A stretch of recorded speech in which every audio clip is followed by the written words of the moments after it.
लोकसभा चुनावों से ठीक पहले केंद्र सरकार द्वारा सिटीजन अमेंडमेंट एक्ट की नोटिफिकेशन जारी कर दी गई है। इसी पर बातचीत करने के लिए हमारे साथ मौजूद हैं सूबे के शिक्षा मंत्री कंवरपाल गुर्जर। सर, किस तरीके से देखते हैं लोकसभा चुनावों से ठीक पहले सीएए को जो नोटिफिकेशन है वो जारी कर दी गई है? देखिए, हमारी पार्टी शुरू से इसके पक्ष में रही है। हमने पहले भी इसके पक्ष में अपना निर्णय दिया था। पहले भी हमने बात कही थी। कुछ जो विपक्षी पार्टियां हैं, चाहे वो कांग्रेस है, चाहे तृणमूल कांग्रेस है, चाहे दूसरी और पार्टियां, उन्होंने इसका विरोध किया था। तो मैं समझता हूं कि जब चुनाव होने लग रहा है तो मतदान ही हो जाएगा इसके ऊपर। ये भी एक विषय है, तो लोग अपने आप ही फैसला कर देंगे लोग क्या चाहते हैं। क्योंकि जब देश आज़ाद होया था उस टाइम के जो शासक थे उन्होंने भी ये बात कही थी कि जो लोग वहाँ रह गए, पाकिस्तान में रह गए हिंदू, तो उनकी जो हिंदू है, सिख है, बौद्ध है, ईसाई है, कोई भी है जो अल्पसंख्यक है, उसकी चिंता करना भारत की सरकार की जिम्मेदारी है। अगर कहीं भी इस प्रकार की कोई स्थिति आती है, उनके लिए कोई मुश्किल पैदा होती है, तो सरकार उसकी चिंता करेगी। लेकिन जो पूर्व में सरकारें रही उन्होंने इस बात की चिंता नहीं की, क्योंकि जो लोग लगभग 23% के करीब थे वो आज पाकिस्तान में 2% रह गए, और जो अफगानिस्तान में थे वो लगभग समाप्त हो गए। जो बांग्लादेश में भी इतनी बड़ी संख्या में थे वहाँ भी उनकी संख्या घट के बहुत ज़्यादा कम होगी, क्योंकि कभी इस बात की चिंता नहीं की। तो ये सरकारों की, जो उस टाइम की सरकारें थी, उनकी भी जिम्मेदारी थी, और वर्तमान सरकार जो है उसकी भी जिम्मेदारी है। तो मैं समझता हूं कि सरकार अगर अपनी जिम्मेदारी को पूरा कर रही है तो मैं उसका स्वागत करता हूं। बहुत अच्छा निर्णय है, क्योंकि वहाँ उनके जिस प्रकार की स्थिति बनी हुई है वो बहुत ही दयनीय स्थिति है। उनको जीने का कोई राइट नहीं है वहाँ, उनको किसी प्रकार का अपनी धार्मिक जो आस्था है उसको मानने का राइट नहीं है, और जिस प्रकार से उनका अपमान किया जाता है वो बहुत ही चिंता का विषय है। तो ऐसे में अगर उनको ये अवसर देना कि अगर वो चाहें तो वो भारत में आ सकते हैं। वैसे जो निर्णय है वो ये है कि जो भारत में आए हैं 2015 तक के आए हैं उनको नागरिकता देना। इसके अलावा यदि हम जिक्र करें इस सीएए के अंतर्गत जिन धर्मों का जो है वो जिक्र किया गया है, उसको लेकर जो है वो काफ़ी आलोचना की जा रही। कहा जा रहा है कि मुस्लिम्स में भी माइनॉरिटीज़ हैं, उनको क्यों नहीं इस सीएए के जो क्लॉज किया गया था उसके अंदर क्यों नहीं इंक्लूड किया गया? जो ये बात कह रहे हैं ना, उन्हें किसी डॉक्टर के पास जाना चाहिए, इलाज कराना चाहिए अपना, क्योंकि धर्म के आधार पे ही पाकिस्तान बना था। तो पाकिस्तान वालों को भी लेके आओगे क्या?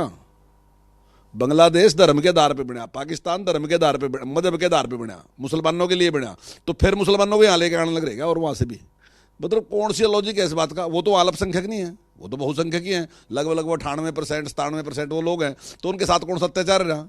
मतलब ये तो दिमाग का दुआलिया लिखने वाली बात है अगर ये बात करें। लेकिन जो वहाँ हिंदू है, जो वहाँ सिख है, जो वहाँ बौद्ध है, जो वहाँ अन्य और भी हैं, वो लोग प्रताड़ित हैं। और प्रताड़ित कोई मेरे कहने से नहीं है।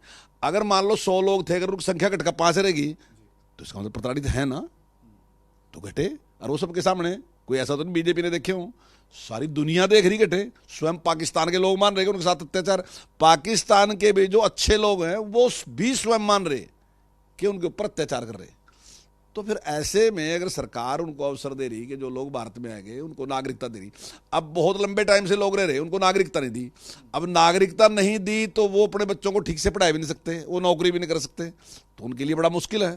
तो अगर सरकार ये निर्णय ले रही तो मैं समझता हूँ कि बहुत अच्छा निर्णय है, मैं इसका स्वागत करता हूँ, और ये निर्णय बहुत पहले लिया जाना चाहिए था। अगर हम प्रादेशिक मुद्दों का जिक्र करें तो आज ही जो है वो बीजेपी के राष्ट्रीय अध्यक्ष जेपी नड्डा के साथ जो है वो उप मुख्यमंत्री दुष्यंत चौटाला ने मुलाकात की है। कयास ये लगाए जा रहे हैं कि बीजेपी को जो है वो लोकसभा, माफ़ कीजिएगा, जननायक जनता पार्टी को लोकसभा चुनावों के अंदर जो है वो 1 या 2 सीटों पर भागीदारी करने का अवसर जो है वो दिया जा सकता है। गठबंधन में चुनाव जो है वो लड़े जा सकते हैं। आपकी अपनी पर्सनल राय क्या है इस पर? नहीं, देखिए, मेरी इसके बारे में कोई जानकारी नहीं है, और ना ही मेरी पर्सनल कोई राय है। मेरे हाईकमान की जो राय है वही मेरी राय है। जो भी हाईकमान फैसला लेगा हम उसका स्वागत करेंगे, उसके अनुसार हम काम करेंगे। हिसार से जो सांसद थे ब्रजेंद्र सिंह, उनके द्वारा जो कांग्रेस का दामन थामा गया, सांसद पद से जो है वो इस्तीफा दे दिया गया, उसको लेकर क्या कहेंगे? बहुत बहुत शुभकामनाएं उनको, और ये हमारे लिए भी अच्छा है, उनके लिए भी अच्छा है, क्योंकि वो एडजस्ट नहीं रहते यहाँ पार्टी में, क्योंकि उन्होंने पूरी ज़िंदगी परिवार की राजनीति की, व्यक्ति की राजनीति की, तो संगठन की राजनीति करने का कोई अभ्यास नहीं था उनका। वो 10 साल रहे, लेकिन वो अपने आप को एडजस्ट नहीं कर सके। उनको इतना मान सम्मान दिया गया, मैं समझता हूँ नियमों की अनदेखी करके, जहाँ परिवार को टिकने, उनको नियमों की अनदेखी करके भी उनका पक्ष लिया गया, उनको राज्यसभा में भेजा गया, उनके परिवार में 2-2 टिकट भी दिए गए, सब कुछ किया गया। लेकिन क्योंकि जो अभ्यास नहीं होता ना जी, संगठन में रहने का अभ्यास अलग है, व्यक्तिगत पॉलिटिक्स करने का अभ्यास अलग है। तो वो अभ्यास जो था वो व्यक्तिगत पॉलिटिक्स का था। तो मैं समझता हूँ वो यहाँ उनके लिए भी अच्छा नहीं था और हमारे लिए भी अच्छा नहीं था। तो मेरी शुभकामनाएं, वहाँ गए तो ठीक है, अच्छा है। किस तरीके से देखते हैं आखिरकार कांग्रेस के अंदर जो है वो उनका कुनबा ज़रूर जो है वो बड़ा है, चाहे ब्रजेंद्र सिंह का यदि हम जिक्र करें, वीरेंद्र सिंह का जिक्र करें, तो किस तरीके से ऑल ओवर यदि जिक्र करें तो लोकसभा चुनावों को लेकर कितनी तैयार है बीजेपी, खासतौर पर हरियाणा बीजेपी, और क्या कुछ अहम परिवर्तन जो है वो देखने को मिल सकते हैं? देखिए, आज की तारीख में इस प्रकार का निर्णय यही लोग ले सका। पूरे देश में किसी ने लिया निर्णय? सारी दुनिया तो कांग्रेस को छोड़ के बीजेपी ज्वाइन करने लग रही। ये साफ बीजेपी छोड़ के कांग्रेस ज्वाइन लग रही करने। कांग्रेस का तो सुपड़ा ही साफ हो गया। पर चलो, अगर वो निर्णय ले रहे, उनका स्वागत है, अच्छी बात है, उन्होंने निर्णय लिया। लेकिन आज बड़े बड़े लोग जो हैं कांग्रेस के, जो पूर्व मुख्यमंत्री रहे, पूर्व कैबिनेट मंत्री रहे, वो सारे के सारे छोड़ के, क्योंकि उन्हें पता है कि कांग्रेस कोई निर्णय लेने की स्थिति में नहीं है, इसलिए वो बड़े बड़े लोग भी सारे छोड़ के आज भारतीय जनता पार्टी की तरफ रहे। और भारतीय जनता पार्टी को जो टारगेट दिया, कार्यकर्ताओं को जो टारगेट दिया आदरणीय नरेंद्र मोदी जी ने, कि हमने 370 समाप्त की, अब की बार हमारी जिम्मेदारी है कि हम 370 ही सीटें भारतीय जनता पार्टी जीत के आए। तो कार्यकर्ता जुट गया, हम हर आदमी के साथ संपर्क करेंगे और जो काम हमने किए, माने प्रधानमंत्री जी ने जो काम किए, माने मुख्यमंत्री जी ने जो काम किए, वो सारे काम हम लोगों को बताएंगे, लोगों को अपने साथ जोड़ेंगे और लोगों का आशीर्वाद लेंगे। बहुत बहुत शुक्रिया। तो ये थे हमारे साथ सूबे के शिक्षा मंत्री कंवरपाल गुर्जर, जिन्होंने बड़ी ही बेबाकी के साथ हर सवाल का जवाब दिया। चंडीगढ़ से कैमरा पर्सन रिंकू मेहरा के साथ रवि चंदेल, सूर्य समाचार।